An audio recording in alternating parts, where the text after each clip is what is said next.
Welcome into First and Goal, presented by the Clutch Gene. My name is Kyle. His name is Connor. He's got 4 downs, 4 questions to answer. Let's get right into things. NFL Week 4, I believe. Yeah, Week 4, Episode 6 for us, because we started 2 weeks before the season. All right, First and Goal. I'm just going to say the Titans are frauds. That's First and Goal. That's the first subject of the day. Connor, go ahead. Say something about it. Oh, completely agree. I mean, we talked about this in the first episode where we were talking about Derrick Henry and if he could continue his reign of dominance in the NFL with the addition of Julio Jones, whether that would help them or essentially we said, would this help Derrick Henry and that running game for the Titans? We found out on Sunday, that Derrick Henry can't carry the offense by himself. If Ryan Tannehill doesn't have a legitimate threat to throw the ball to, they're going to stack the box against the Titans and they're going to shut everything down. That offense doesn't run unless you have a receiving threat to get the play action going with. Okay? I think everyone agrees with that. 2, that defense is horrible. Like, yeah, it can be serviceable in some situations, but for the most part, that defense is really bad. They have no one player on that team that is going to change a game for you. And it's just, that hurt them significantly. Also, you lost the Jets. The Jets. Let's be honest here. Even if the Jets are playing at home, they should still be underdogs in every game they play. Zach Wilson threw another pick.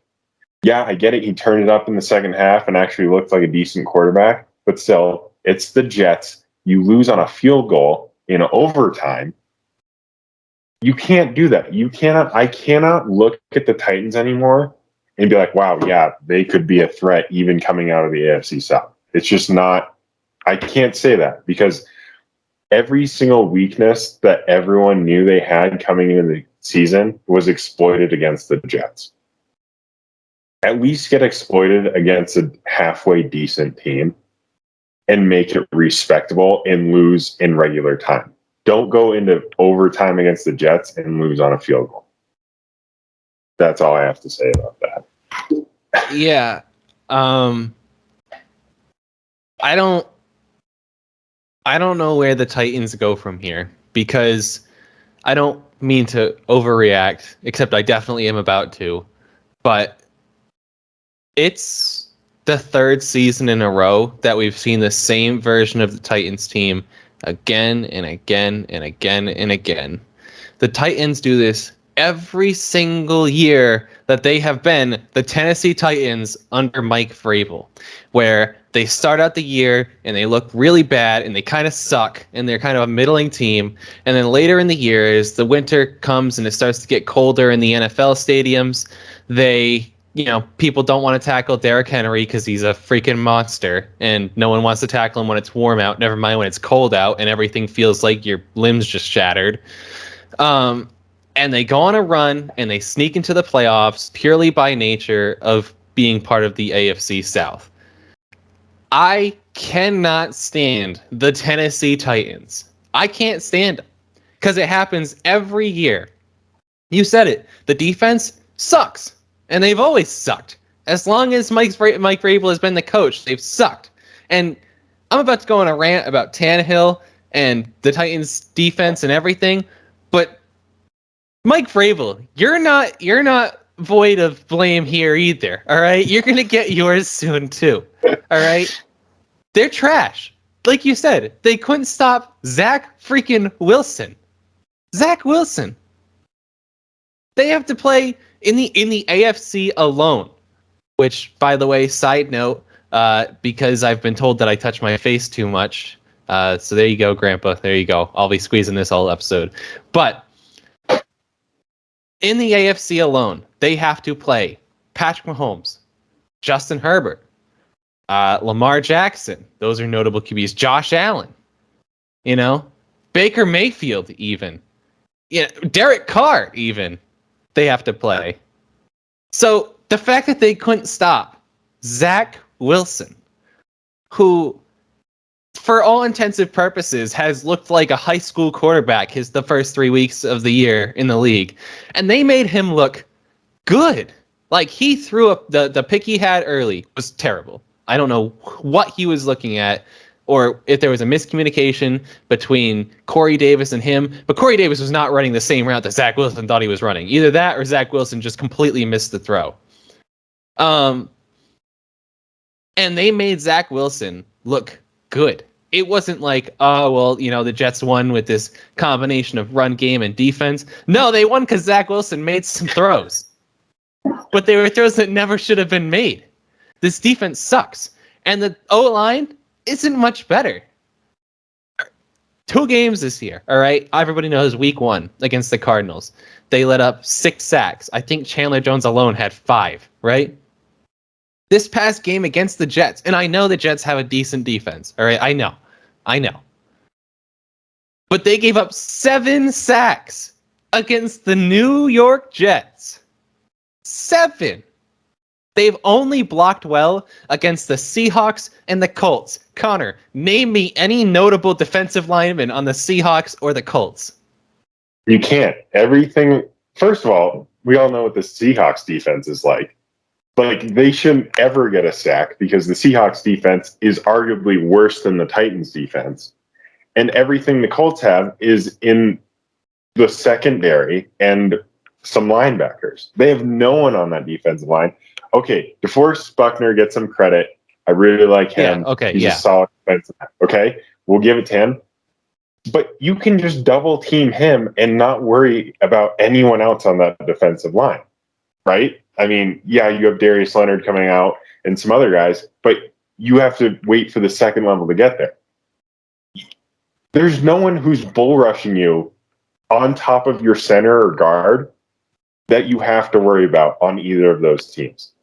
So yeah, you're right. You cannot let that happen. Yeah, I get it. Quinnen Williams is coming down your throat every single play playing the Jets, but still, come on. Like, let's call it what it is here. Taylor Lewan needs to send out another one of those tweets being like, yeah, I suck. An apology. And keep it posted on the top of his feed every single week until he stops somebody. I should see Taylor Lewan post an apology every day this week until they play. And if he sucks again next week, 2 apologies a day.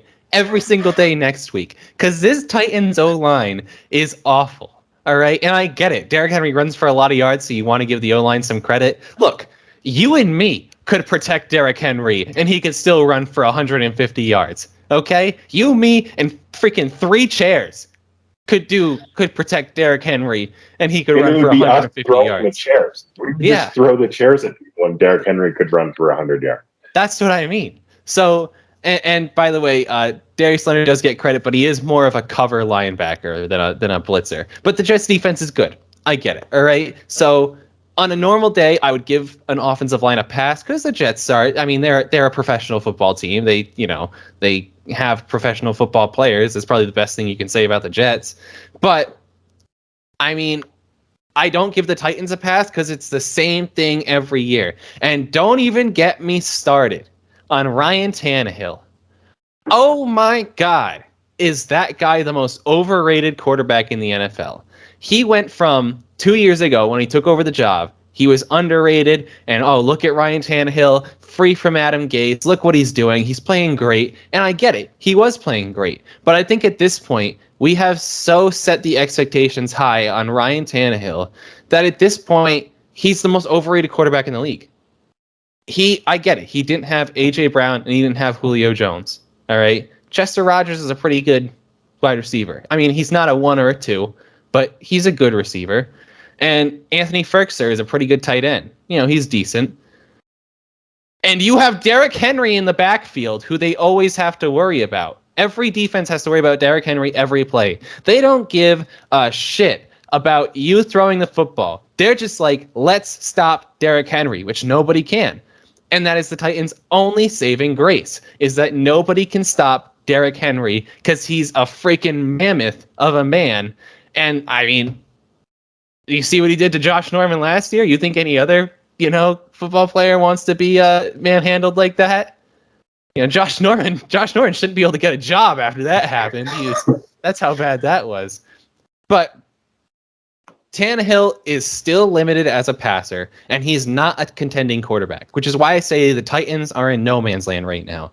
A couple weeks ago, we said the Falcons were in no man's land. The Titans are in a only slightly better scenario than the Falcons because they're a team that has talent. A.J. Brown, very talented receiver. Julio Jones, we all know Julio Jones, first ballot Hall of Famer. Derrick Henry, and that's it. And a decent coach. I will give Mike Vrabel credit. He's a decent coach, although he did piss me off this weekend. So, I gotta watch it on him. But they're in no man's land because they are perennially going to sneak into the playoffs because they are part of the AFC South, which here's some proof for you on their slow start. In 2018, they started 3-4 and finished 9-7. Missed the playoffs. That was pre-Derrick Henry. That was Andrew Luck's last year in the division before he retired all of a sudden. All right. So 2019, they start 2-4. Finished 9-7, made the playoffs, made the AFC Championship game. That was the year Derrick Henry really took over. They beat the Ravens in the second round, lost to the Chiefs. In 2020, they started 6-3. They did start 5-0. I'll give them credit for this. But they started 6-3, finished 11-5, made the playoffs, and lost in the wildcard game to the Baltimore Ravens, who weren't as good as the year before. They are perennially going to be that team that makes the playoffs because they're going to win their division because they've got the freaking Texans and the Jaguars in it. That's 4 free wins a year, all right? Because both teams are trash. I don't know what's going on in Jacksonville, but they're garbage. And the Texans, I mean, what more can you say about the Texans outside of the fact that Bill O'Brien has borderline single-handedly destroyed an entire organization? It was very impressive on his part. And he's not even anymore. Yeah, and he's not even there anymore. And their quarterback's in a really rough waters here. We won't get too into that, but who knows what's going on there. I think the big thing for the Titans, and especially Ryan Tannehill, which is who we're essentially talking about in this one, Ryan Tannehill is purely a byproduct of Derrick Henry's success, right? The only reason Ryan Tannehill has any credit at all is because of that play action game. Only reason at all, right? Like, if you have Derrick Henry run 6 consecutive runs right down your throat, of course you're going to have a bomb shot over the top because everyone's playing up because everyone's worried Derrick Henry's going to rush for another 20-yard game. And that's the only reason Ryan Tannehill has any credit at all, is because every 13 plays of a game, he gets a wide open shot to A.J. Brown or Julio or someone coming, right behind the linebackers and the safeties. And that's the only reason at all, right? If the Titans don't have a run game, they don't have anything. Because then you're not worried about it. You're like, okay, double AJ, double Julio, and we're just going to sit in the middle and see what happens, right? Yeah. It's this pure byproduct of having you said it, an absolute monster of a human being running at you at full speed. How many times a game, right? Sometimes up to 30 times a game, Derrick Henry is running down your throat.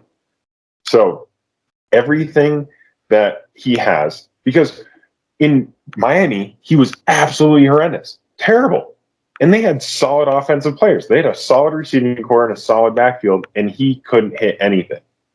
And now all of a sudden, since he gets essentially a free shot down the field every 10 plays, everyone's like, "Oh, Ryan Tannehill, he's done." Like, no, top 15, top 12 quarterback in the league. That's not the case at all. He's a pure byproduct of the fact that he gets easy throws because of how that offense runs. You could place almost any quarterback as the Titans quarterback with Derrick Henry running the football, and I guarantee you they would have a passer rating of at least north of 80 every game. At least. And that's for a bad quarterback in that offense. I'm saying you could throw, I don't know, name the biggest butts. Josh Rosen could be the quarterback of the Tennessee Titans, and he would put up numbers again with that. And I feel like I keep repeating myself, but the Titans are winning nothing with Ryan Tannehill at quarterback. They're not. So they have to decide, Are they a contending team, legit contenders for the Super Bowl, or are they happy just making the playoffs every year, maybe making a run? I feel like the championship game is a bit far out for them at this point because I think that there are multiple teams that the Bills are better than them. The Chiefs are better than them, even though the Chiefs have not looked great this year. The Chargers are better than them. The Chargers look like a legitimate team. The Ravens are better than them, and they beat them last year, got that monkey off their back. The Browns are better than them. So right now, I've just named 5 teams, all better than the Titans, right now at this moment. And the Raiders look pretty good outside of this past week, but they lost to a good Chargers team. We'll talk about it later, but the Patriots look like they're putting some pieces together. This Titans team is in no man's land. You could have DeAndre Hopkins, Devontae Adams, and Stephon Diggs as your 3 receivers. I don't give a shit who you have as the 3 receivers for the Titans. They're not winning anything with Ryan Tannehill at quarterback. It's not going to happen.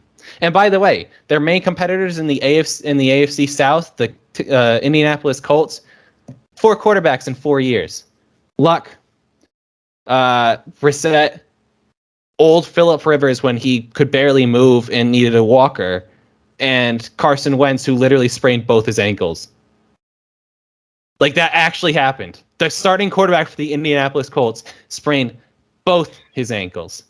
That's their main competition. On a single play. One play. He sprained both of his ankles. On one play. I couldn't even do that if I jumped off a building. I couldn't sprain both my ankles. That's their main competition. So they got to decide. Are they happy just being in that middle ground, being a team? They make the playoffs. Maybe they beat some teams. Maybe they pull off an upset. Maybe they beat the Chiefs or something like that. Or do they want to be legitimate contenders because they have real talent on their roster? And if Ryan Tannehill is your quarterback, you're going to be the former, not the latter. You need to upgrade the quarterback position. And I don't know how, because it's probably going to take going backwards before you go forwards. Because, is Aaron Rodgers going to Tennessee? Probably not.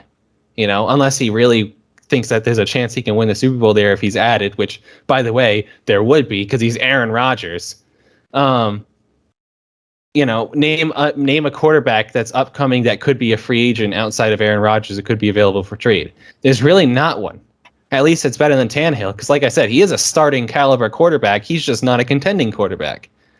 So they're probably going to have to go through the draft or some variation of that to get a better quarterback. And at that point, they're going to take a step back. They might miss the playoffs. They probably won't because it's the AFC South. But they have to really make that decision. Are you a middling team or are you a contender? And right now they're a middling team. And that's just that. I don't know if you have anything else to say on that. No, I think we beat that one pretty hard. So I think it's time to leave the Titans alone for now and move on. Yeah, they're dead, limp corpses laying in front of us right now. All right. 2nd and goal. I don't know if Connor just froze. Oh, there he is. All right, we're back. All right. 2nd and goal. The Dallas Cowboys. I don't even know. All right. I'm wearing the number 9 jersey. This is not a Jalen Smith jersey. This is a Tony Romo jersey.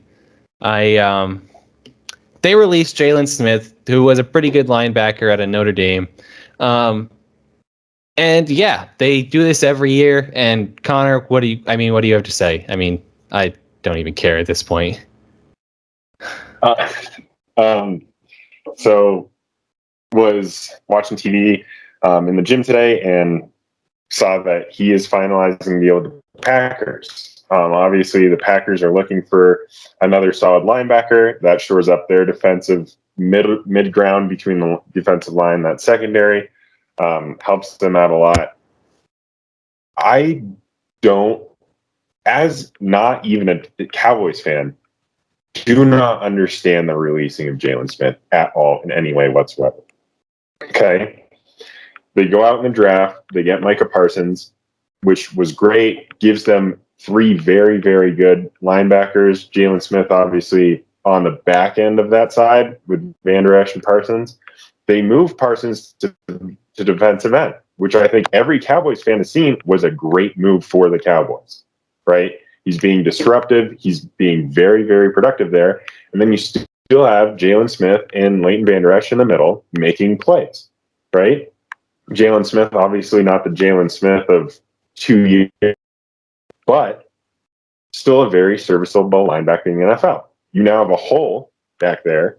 And being honest, Jalen Smith was a huge leader on that defense, which you have now lost. I don't know who steps into that role now for the Cowboys, but the defense was playing very well. The offense, we know what that offense is capable of week in and week out.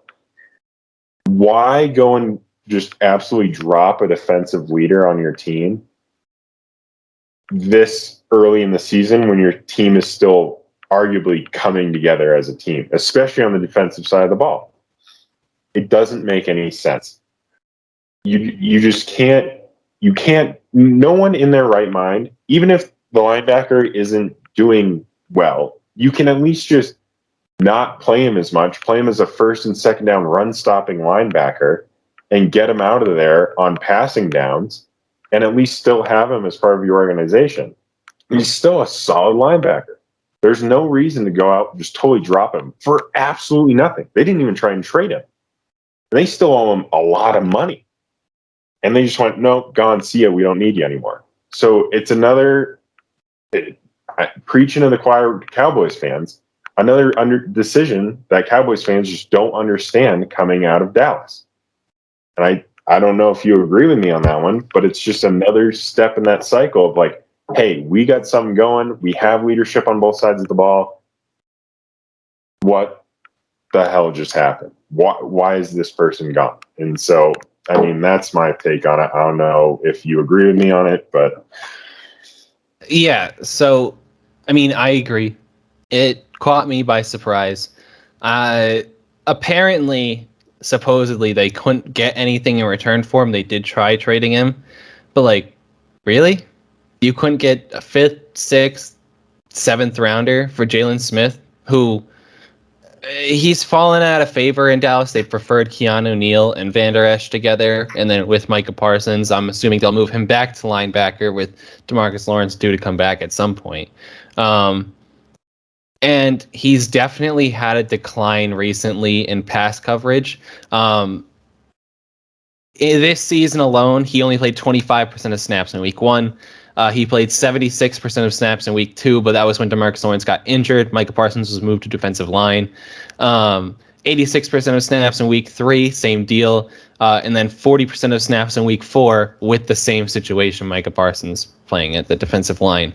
But the thing is, he's a good tackler and he's really good against the run. That's where Jalen Smith has always been exceptional. He's got 120 plus tackles in each of the past 3 years. I think he had 154 combined tackles this past year.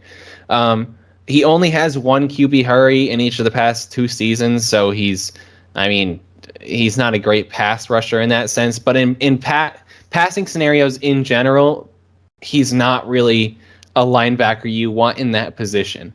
He let's see. Yeah, he has a 70+% completion percentage allowed, and he looks lost in coverage at times, and has allowed a 102 QBR, north of a 102 QBR while in coverage every single year that he's been in the league. So he's obviously not ideal, all right, in pass coverage. I get it. I get all that, the falling off, everything. But like you said, he's a team leader. He's like we said, a good tackler, good in run defense. And the Cowboys are good this year. Like, they're legitimately good. I am probably the most pessimistic a Cowboys fan can possibly be, all right? Every time they win a game, I feel like there's a catch-22, and I'm going to wind up being burnt somehow, some way, all right? But this Cowboys team actually makes me believe a little bit. The defenses look pretty good. Trayvon Diggs looks like a great corner. You know, he looks like a steal in the 3rd round of the draft, and he's got, what is it? I think it's like 5 interceptions. 5 picks through 4 games. That's really good. That's really good. And he probably won't keep up that pace, but the tone is set. Don't throw to Trayvon Diggs. All right? They've got DeMarcus Lawrence, who I've been up and down on pretty much his entire time as a Cowboy, but he's a pretty good defensive lineman. He goes through cold streaks, but he's pretty good. Micah Parsons looks like he should have been a top 5 pick in the NFL draft. And then this offense is just unstoppable. Like they've always been. They're just unstoppable. All right. Dak Prescott looks like he belongs. Looks like he is one of those premier quarterbacks in the NFL. He's accurate. He's aggressive with his throws. And does that lead to interceptions sometimes? Yeah. All right. But I'd rather have that than have a quarterback just check it down and not take risks down the field. Dak Prescott takes risks. He throws in tight windows. And a lot of the time, he completes those tight windows throws. You've got Amari Cooper and Michael Gallup and CeeDee Lamb, who are all number ones on any team in the NFL. The worst receiver out of that trio is Michael Gallup. And he is borderline a 1, really high end 2 in the NFL. All right. You've got, and by the way, Cedric Wilson, who is their 4th receiver, is probably a low end 2 on any team in the NFL. You've got Ezekiel Elliott looking like he's back to 2016-17 Ezekiel Elliott lately, and he's done really well despite being accused of being the 2nd best back on his own team. I think he's 4th in the league in rushing yards. This is while people are saying that Tony Pollard is better than him. This is all while that's happening. And Tony Pollard is explosive. That guy's electric. You know, this team is really good. Outside of the fact that we have Fat Mike as the coach, Mike McCarthy. But this is exactly something that Jerry Jones does. When everything is looking good, as long as I have been a Cowboys fan, something has to go wrong. Something. We can't just settle for being a good team. Have to do something stupid. Have to do something that can affect us in the long run. And with the Cowboys being a good team, this can affect us in the long run. I get it. He's not getting a ton of playing time now. But you know what good teams need to stay good? Depth. They need depth. We've seen Leighton Vander Esch's injury history. We've seen it. He's not the healthiest human being in the world. All right? And injuries are going to pile up throughout the year, especially if you're a good team. You're playing later in the season. And you know what's going to come back to bite us? We're going to have 1 or 2 linebackers down, and we're going to think, oh, man, I wish we had Jalen Smith right now. That's what's going to happen. That's what's going to happen. I know it will. So will this change anything in the short term? No. And the Cowboys will probably still win without him. He clearly wasn't a big part of their defensive scheme right now. But it's going to affect in the long term, especially if injuries pile up, and especially if they go later in the season, which I feel like they have the potential to do. So I don't really get it. If you're going to get rid of him, get something. You could have gotten something. You're telling me that the Packers, who just signed him the day after he was released, they didn't want to give up anything for him? Nothing at all. The Packers weren't willing to give up anything. That's just blasphemous to me. I feel like, look at what we'll talk about the Patriots in a minute, but look what they got for Stephon Gilmore. And Stephon Gilmore, I believe, is injured. Someone told me that he's actually holding in and that he was waiting to get paid. But either way, look what they got for Stephon Gilmore, who hasn't been healthy in 2 seasons. Jalen Smith has been healthy, has been effective against the run. And by the way, when he's on the field, he's one of the fastest players on defense. So you're telling me you couldn't get a 5th, 6th, 7th rounder for him? You know, anything is better than nothing. This is completely on brand for the Cowboys to do this sort of thing. It is. And I hate to say it, but as long as I've been a Cowboys fan, this has been on brand. This is exactly what I would expect from him. I knew that this season was too good to be true. I just knew it. I knew it at the gate. All right? As soon as they beat the Eagles, dominated them to get first place in the NFC East. And then they go and they beat a pretty good Panthers team and made the Panthers look pretty not good in that game. I knew it was too good to be true. Something had to happen because it always does. I can't be happy as a Cowboys fan. Apparently I've done something and the universe hates me and Jerry Jones just loves to hurt me. Because this is exactly what you would expect from the Dallas Cowboys. I expect nothing less. Would a good, reasonable team do this sort of thing? Would the Chiefs release Jalen Smith? The Chiefs wouldn't release anybody on defense at this point because they need as much as they can get. But would the Ravens release Jalen Smith? No, because they're a functioning organization. Would the Rams release Jalen Smith? No, because they're a functioning organization. The only organization that does this is the Dallas Cowboys. And look, I've already made the title card. I know it's going to say 2nd and goal, Dallas dumpster fire. I don't think they're a dumpster fire, all right? But I think they're good to make at least one or two really dumb decisions throughout the year. And this is exactly what happened. Connor, say something before I keep going. Jeez. So the biggest thing for me, right, is we're seeing this, and this is we're seeing this trend in the NFL where a lot of teams are going for more of these pass coverage linebackers out of college. I think everyone knows that that's happening. Miles Jack, Darius Leonard, Bobby Wagner, all these premier guys now are pass coverage linebackers. They're not guys that you're going to be like, okay, he's going to stop the run, whatever. There's very few of those guys left. Two of those guys who are left come to mind, Jalen Smith and Dante Hightower. Those are the two of the linebackers I can think of off the top of my head, and I can't think of many more, who are premier run-stopping linebackers in the NFL. And like you said, you're not worried about Jalen Smith covering someone coming off the line, right? It's the same thing, me as a Patriots fan. I have never seen Dante Hightower drop back into coverage and be like, oh yeah, this is going to go well, right? But you still need that in the NFL, especially when you're playing run-heavy teams, right? Which the Cowboys play on a pretty regular basis. So you still need that. And like we talked about, even if you don't use him on passing downs, he's still a very good linebacker. And along with the leadership. So like you said, the Cowboys always do something stupid, whether it was this or maybe something else down the road, like trading away Michael Gallup. Like, right? That would be the other thing that would come to my mind as a Cowboys fan, where it's like the CeeDee Lamb and Amari Cooper show. Why do we need this guy? Let's get rid of him. And Any decision Mike McCarthy makes, these are all things that could go horribly wrong. Yeah.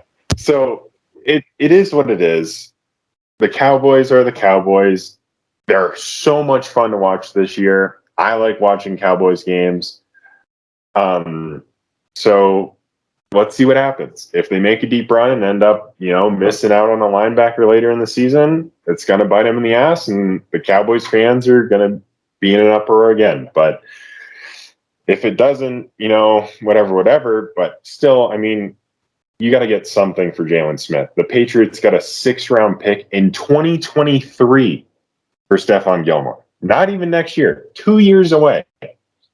So you can't tell me you couldn't get a 7th round this year or something for him. It's just the business decisions for the Cowboys aren't always exactly the best thing that they do. So we'll see what happens. Let's move on. Third and goal. Let's see. Yeah. I mean, just I don't even know. I had something to say about the Cowboys, but my mind is going so fast. I don't even know anymore. All right. Let's give ourselves a little break here just to prepare for when I split the show in two. This is me signaling to myself later on to split the show in half. 3rd and goal. Let's talk about an actual functioning organization, one of those organizations that probably wouldn't cut Jalen Smith. Patriots looked really good against the Buccaneers. I will say, anytime you lose by 2 points to the reigning champs, I feel like you can't be very upset about that.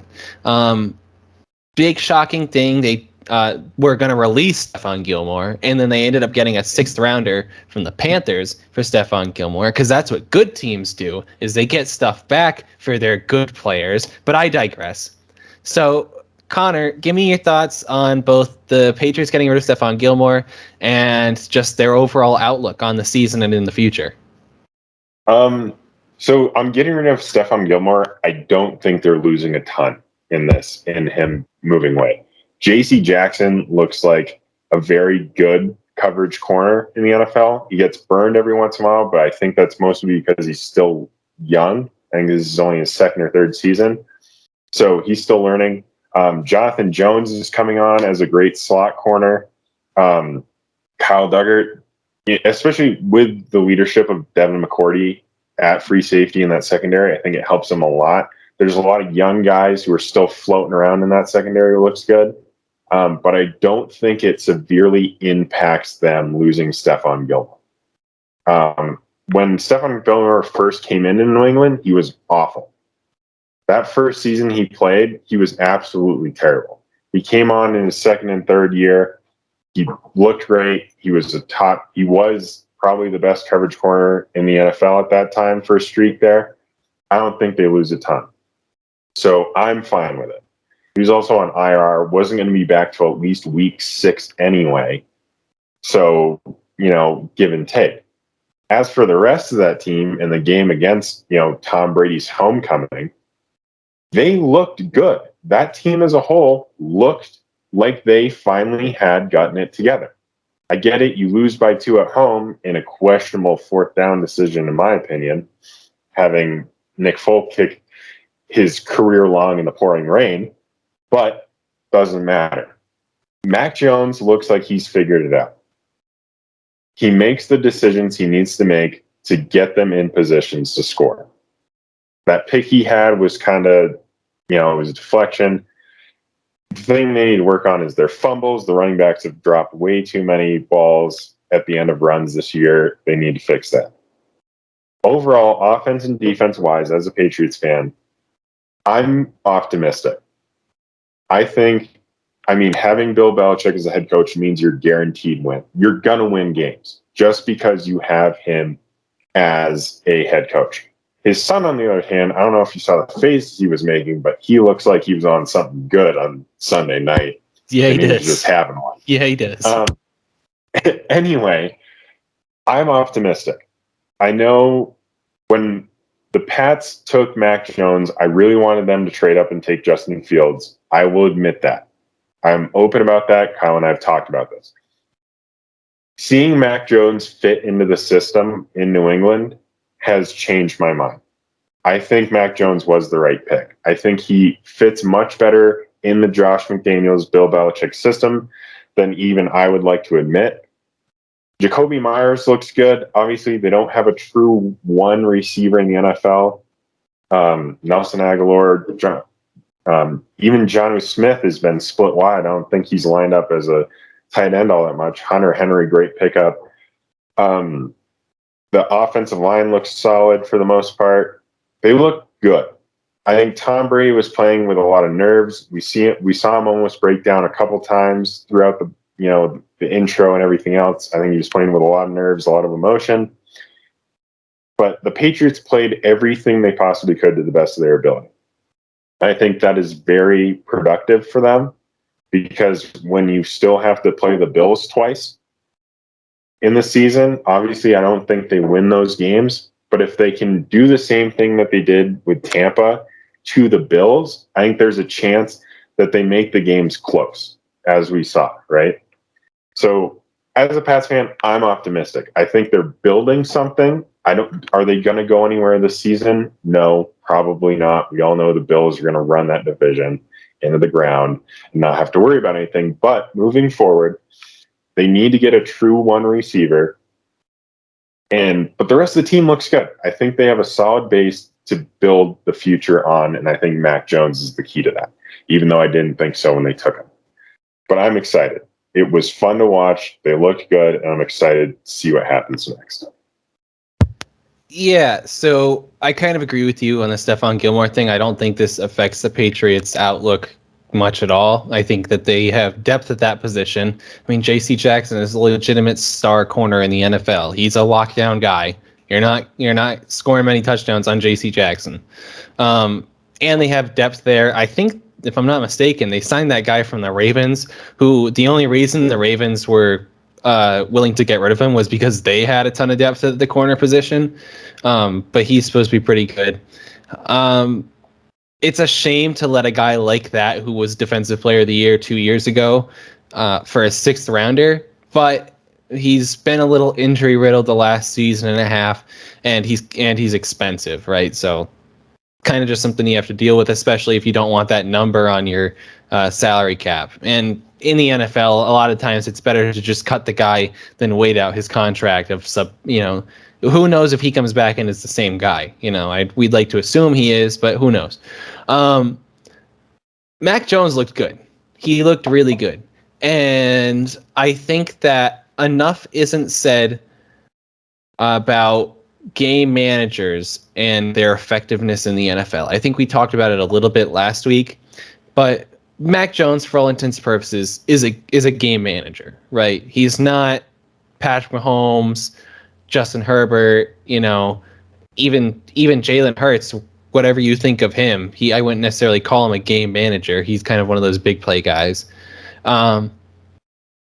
Look, he's king of the under 10 yards per completion. Week 2, 22 completions, 186 yards. Try to work out how many yards per throw that is.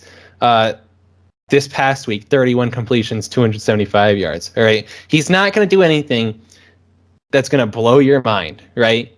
He's just not that sort of guy. But there's something to be said for being calm and composed in high pressure scenarios, which I would say this last week was. I understand it's not the playoffs, but that's about as close to a playoff game as you can get. Tom Brady, in his homecoming, you're the guy that's supposed to follow the guy, right? So obviously they had Cam Newton last year, but he was never going to be anything more than a stopgap between the two.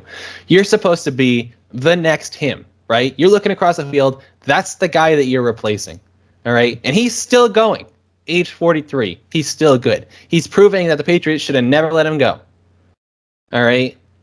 That's the guy you're trying to replicate. Go ahead. Go out and see how that works. When the entire crowd loves him more than they probably will ever love you. All right? Mac Jones would have to do some impressive stuff in order for the Patriots fans to love him as much as they love Tom Brady. That is the golden child. Go ahead, Mac Jones. Go out and see how you do today. All right? And he looked good. He looked composed. He looked like he belonged there. And he's had his ups and downs. He hasn't always looked the most impressive. He had 3 interceptions last week. But I think that there's no negatives that come from this game against the Buccaneers for the Patriots, because they look good. If anything, it just shows that they need more talent on offense. Because like you said, Jacoby Myers, who at this point I'm going to assume that any player that the Patriots have used to be a quarterback in high school or college, because they whipped out that one. Jacoby Myers used to be a quarterback in high school. And I was like, where do they find these guys? All right, so I'm just going to assume that any receiver that joins the Patriots used to be a quarterback at some point in their life. But if anything, it just proves that they need more talent on offense, because Jacoby Myers is not a 1. He's probably one of those middle to low end 2s in the league. I think I had this conversation with a couple of my friends where I would easily, I think there's 20, I think I worked out 27 teams in the league that have a receiver that I would rather have than Jacoby Myers. And that's not including some like the Cowboys. I'd take all 3 receivers over Jacoby Myers. The Broncos, I'd take Cortland Sutton and Jerry Jeudy over Jacoby Myers. So it's not including those. So he's probably somewhere in that 38 to 40 range as far as receivers go in the league. 35 might be the highest you'd put him. Kendrick Bourne is not a starting receiver in the league. Neither is Nelson Aguilar. Nelson Aguilar's a 3 at best. Jonnu Smith hasn't looked exceptional, but I mean, he's athletic. He's got the potential as a tight end, but how long is it going to be till we realize he's not going to realize that potential? Hunter Henry, I mean, he speaks for himself. He's a good player. There's not really much you can say about Hunter Henry that's bad. And the offensive line looks good. Their running backs have had a fumbling problem. Mac Jones reminds me a little bit of Dak Prescott in his rookie year. And I know that sounds weird because they don't play a similar play style at all. But hear me out. In Dak's rookie year, he kind of lacked all of the talent, but he always had the intangibles, right? He always looked the part of a Dallas Cowboys quarterback. He looked and spoke the part. And Dak's developed into that guy where his skills have increased and he still looks the part. And, you take Dak's intangibles over anybody in the league. And the lights have never looked too bright for Dak Prescott. He always looks calm and composed. There's never been a situation where you're like, he's rattled right now. It just hasn't happened. And Mac Jones kind of reminds me of that. He doesn't look rattled. And he looks like he belongs. He looks like the kind of kid where the lights are never too bright. He always belongs in the scenario, and he always full confidence that he's going to make something happen. I think Dak was more talented his rookie year than Mac Jones is right now, but I think the comparisons are still there as far as their intangibles go. He's been efficient. He's got some clear composure. And like I said, he's not afraid of the bright lights. But there's nothing wrong with being a game managing quarterback. And you're going to look at his stat lines and you're going to be like, oh, they're not great. You know, like I said, under 10 yards per completion. There is nothing wrong with being a game manager quarterback, especially as a rookie. Now, it matters that you develop outside of the guy that throws for less than 10 yards per completion. But as a rookie quarterback, you're probably looking for a game manager, someone who's not going to blow up the game.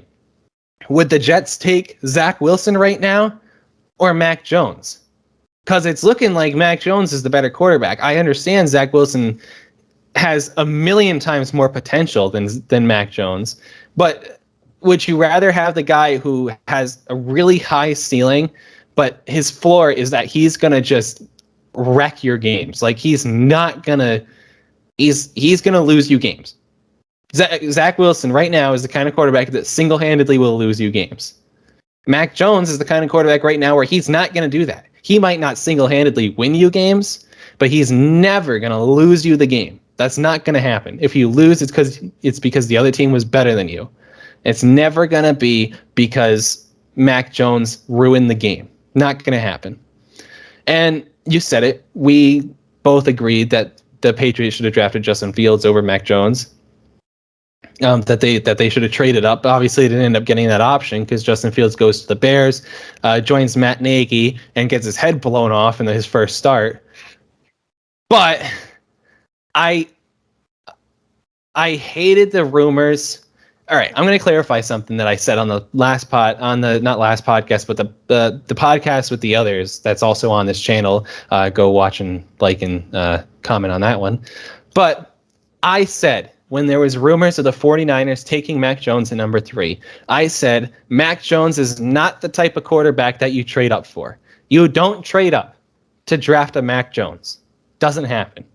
And I never believed that was going to be the case. And if the 49ers ended up doing it, I would have said they were crazy. I still stand by that to this day.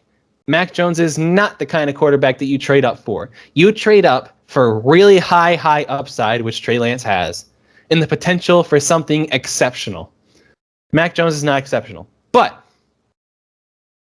Mac Jones is the quarterback that if he drops to your 15, 16 range of teams, you start thinking, maybe this guy isn't so bad. Maybe we take a shot here. You know, we got Cam Newton at starting quarterback. We're not really sold on him. He's not our long-term solution there. And here's this guy sitting right here with the potential, to be a solid guy in the NFL. Comes from Alabama. Nick Saban, that offense, he understands what it's like to be in a really strict program. Nick Saban at Alabama, Bill Belichick at the New England Patriots, they're friends, they get each other. Maybe this guy's the right pick. He's the type of guy. He's that type of guy. And he's not the type of guy you trade up for, but he is that guy that if he falls to you, it could be a good pick. And right now it's looking like a pretty good pick for the Patriots. They've got a lot of work to do. They need to add some talent. But overall, I think they're looking pretty good. I don't know. Is that crazy to say that I would still take Trey Lance over Mac Jones, even though he hasn't started a game? No, because we all know. I think the consensus was, at least for me, was if the Niners had taken Mac Jones at 3, you would have drafted Jimmy G's duplicate, right? They're the same quarterback, same everything, right? You got a guy who can make the throws, make some plays, but he's not anything that's going to, blow the top off of a building, right? And that's what Mac Jones is. And another thing Mac Jones did, which I thought was incredibly, productive for the Patriots, 19 straight completions for Mac Jones in that game. He improved as the game went on. That's very good. He got better as that game went on. And like you said, he's not going to blow the top off of an offense. He's not going to, you're not worried about him scrambling. You're not very similar to, Tom Brady. Yes, Tom had a 6-yard run for a first down. I get it. He ran. Mac Jones is the kind of guy who will always be in perfect control of your offense, right? We talk about guys like Baker Mayfield in that type of quarterback where it's like, I think Mac Jones has a higher upside than Baker does just because, and I know Baker can make the throws, but I think Mac is the guy who will always be in control. There's not going to be a point where he's going to be like freaking out and making poor decisions or poor throws as he goes forward and learns more in the NFL. He's going to be that guy who sits there and just sees everything he needs to see. And even if it is a check down or, a 10-yard pass, everything is just going to be in line with exactly what you want. He's the kind of guy you're not worried about, like, oh, is he going to try and hit a 50-yard bomb down the field in a double coverage? It's not going to happen. He's going to take the 15-yard post that's wide open. So that's the thing for me is Mac Jones is the kind of guy that is just always going to make the right decision. I think that's my biggest upside on him is he's just safe. But that safety is going to get you long time-eating drives. It's going to get you points eventually. And you just have to trust it. I think that's what a lot of people are looking for in that right now. Yeah, we should clarify that at some point you need to not be too safe, right? That's what happened with Alex Smith in his early years on the Chiefs, where everyone was like, oh, check down Alex, 3rd and 15, with the game on the line, he's going to throw it to the running back in the flat, and he's going to gain 5 yards because he doesn't want to risk it throwing downfield. At some point, you have to become more than just that guy. But there's nothing wrong with being that guy, the safe guy, in your rookie year. And if anything, it's positive to see that because a lot of the times rookies struggle with decision making, that they struggle with that. Oh, let's just play it safe. Trevor Lawrence is the golden boy. All right, he's been the number 1 draft pick since his junior year of high school, and even he's struggling with the decision making part. So to see Mac Jones be able to process the information, and that Bucs defense is a good defense, and be able to process the information and hit 19 straight completions, which was really a big point in that game. He did that at the biggest portion of the game when they needed points. He did that. And his one incompletion was a shot to the end zone to Jonnu Smith that he put just over his head. I don't think there's anything wrong with that, but I do think it's important. He has to develop outside of that point, outside of the, we need to play it safe, let's just watch out here, But overall, I think it's positive signs. I think that comes with getting him serviceable receivers, getting a true one, I was super stoked when they took N'Keal Harry a few years ago. N'Keal Harry caught his first pass on Sunday night all season. It was the first game he played. N'Keal Harry might be the biggest busted wide receiver that we've seen in a very long time, especially a guy going in the first round. Kevin White comes to mind. Yeah. But we need, and we can talk about other people, but they need that true one guy. And they don't have it. They don't even have a true 2. As good as Jacoby Myers is in short range, he's essentially a glorified slot guy who has to play outside because they don't have anyone else. Nelson Aguilar, Kendrick Bourne, they don't have those threats on the outside of that offense to make you worry about anything. And I think if they get that, Mac Jones will develop more. Until that happens, he will be the safe guy because they don't have any other option. Like, I really wanted them to go out and get Kenny Golladay in free agency. They don't do it. They go and get some, other guys. But big thing for me, incredible. Couldn't be happier with the Matthew Judon pickup. I mean, right? It's probably the best decision they made all season. He looks like an absolute monster. So going forward, let's hope they don't keep playing it safe. Let's hope they go get him some threats on the outside and he can develop, because as a safe quarterback only gets you so far. Yeah. All right. Let's move on. 4th and goal. We got the best and the worst of the past week. We've been doing it the past 2 weeks. I say we just keep it going because there was some really bad stuff this week and a couple of good things. I'll let you go first, Connor. What was your best? Actually, what was your worst? Let's start with your worst. My worst is the Titans. I know we've already talked about it, but you can't do that. You can't be a competitive team and go in and lose in overtime to the Jets. It's just not an option. Other side note to that is the Saints letting Daniel Jones throw under throw for over 400 yards in your first home game of the season, that's pretty awful too. So it's split between the Titans losing in overtime and the Jets, and the Saints defense letting Danny Dimes throw for 400 yards and losing at home for the first time in a year and a half. So you know what? For the second week in a row, we're in lockstep, but on two different sides of the argument. Because my best this week is New York teams, because they're not defeated anymore. They won games. They look like legitimate NFL teams. Who knew? Who knew that the Jets were a legitimate NFL team? Here I was thinking that they played pee-wee football. They win. The Giants win against Saints. Like you said, Daniel Jones looked like the GOAT over there, like he's supposed to.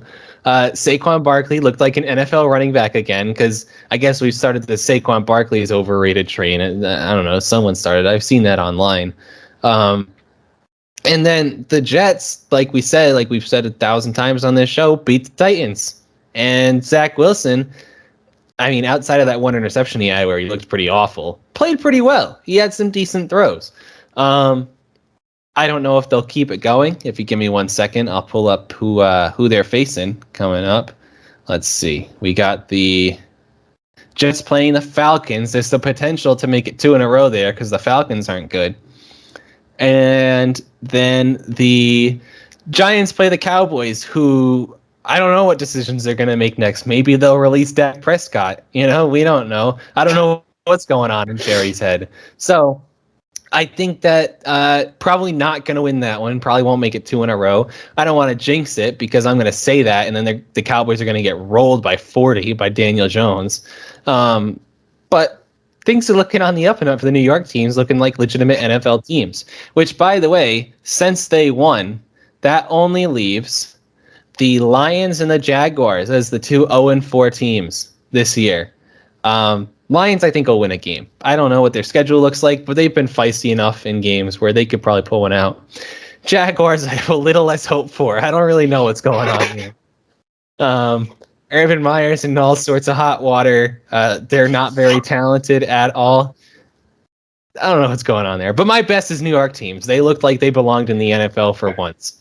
I don't know. Do you want to end on your best or my worst? What are we going to go with here?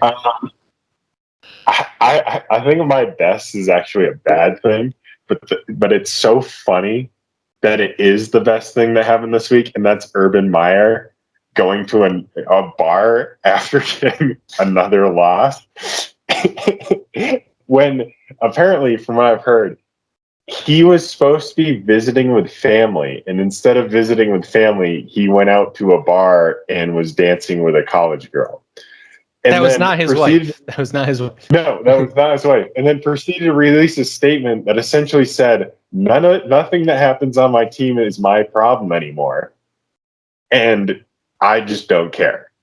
So a lot of people think he's bombing for this USC job, which I don't think is any sort of an upgrade because USC is also awful. So yeah, but that point, Urban can be Urban and recruit and do what he wants to do. Urban's realized that you can't go to the NFL and sit in someone's living room and get them on your team. That money actually matters. So it's this whole thing where it's like it was so hysterically bad, and even the owner released a thing that was like, "Dude, what are you doing? Like, we hired you to coach a team, and you're not doing anything to do that. You're grinding up on a college girl instead." Yeah, it was so absolutely horrible that it was the best thing that happened in the NFL this week. Okay, I like that one. My worst of the week is us, because we are the worst curse possible. To recap, we said 2 weeks ago the Bucs are the best team in the league. I'm pretty sure I uttered the words unbeatable. They were beat by the Rams by like 20 points the following week. Then last week, we decided to double down on our take and say the Rams are the best team in the league now. They lost to the Cardinals by like 20 points. And then last week, one of our segments, second and goal, I believe it was that we ranked the Raiders, Broncos, and Panthers based on viability as 3-0 teams. Every single one of them got clapped. Every single one of those teams lost. And by a lot. yeah, just to recap some others, I'm pretty sure that I said that the Falcons looked lost and were in a state of nowhere, might not win a game or something like that. I said something like that. And they ended up winning the following week. What else have we said? We said, I think before the season started, we said that we trusted the Ravens more than we trusted the Chiefs. And the Ravens have not looked the best this year. Granted, neither have the Chiefs. But And neither have the Chiefs. Yeah. We are the worst jinx in the world. So, I mean, who have we talked about this episode? Cowboys, I trashed on them for 20 minutes, so they're going to win. At least that's good. They said the Titans are frauds. They're about to go to the freaking Super Bowl. And the Patriots, we said we're showing signs, which means that they're going to finish the season without winning a game. Yeah. Yeah. So, and honestly, it's wildly impressive, right? Like, we're two guys who just randomly talk about stupid sports shit on the internet.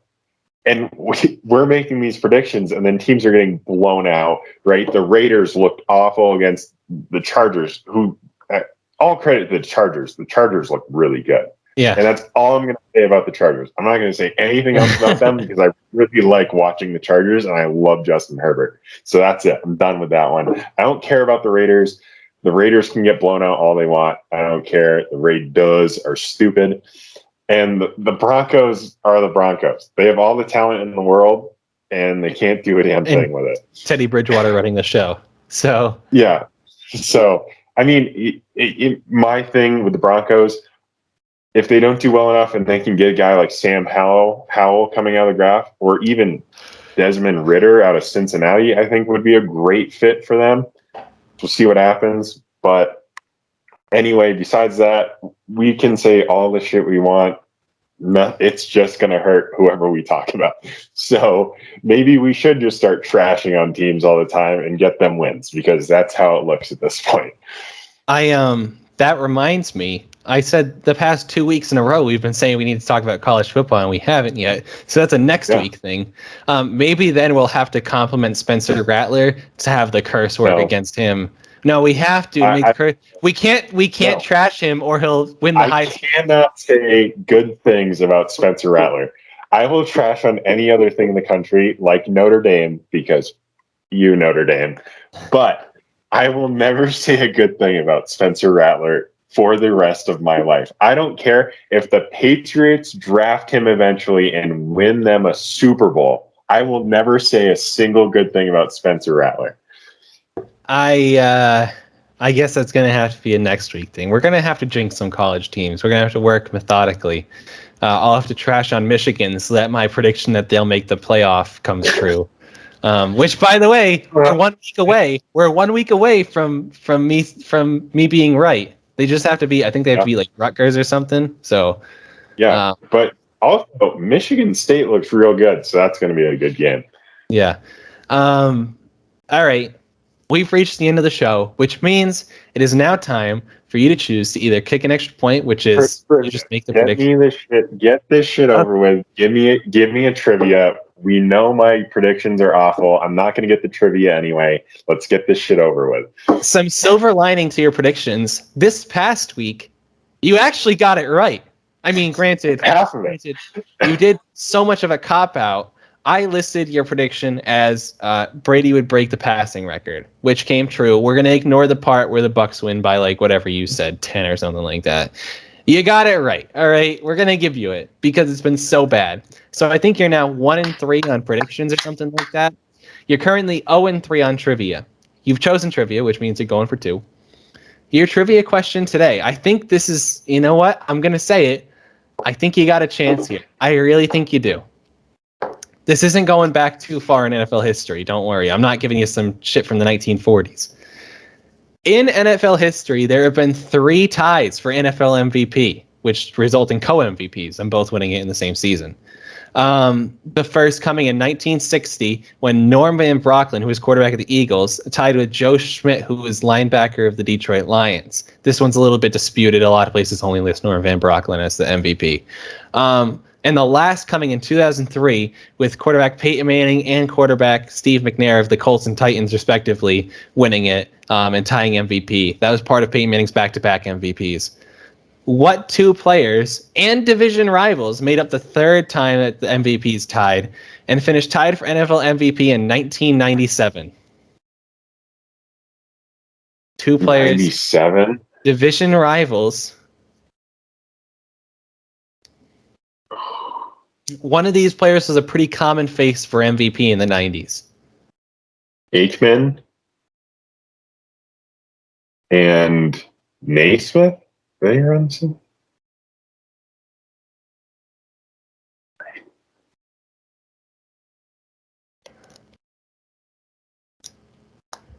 I'll give you a hint. Aikman is not right. Damn it! In the 90s. I don't know if Aikman won an MVP. I'm going to be honest. I'll have to look that up. I don't think he probably did. Honestly, like, we can talk about it all we want. I wasn't even born when the MVP was handed out in 97. But like I said, one of these players is pretty common winning MVP in the 90s and division rivals. Montana in 1997.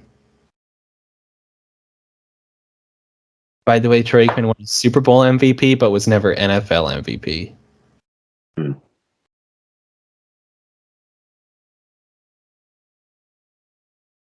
Montana and somebody. Whoa. I don't even know. The AFC was terrible. The AFC East was horrible, so definitely wasn't anyone out there. Actually, most of the AFC was terrible. Joe Montana finished playing in 1994.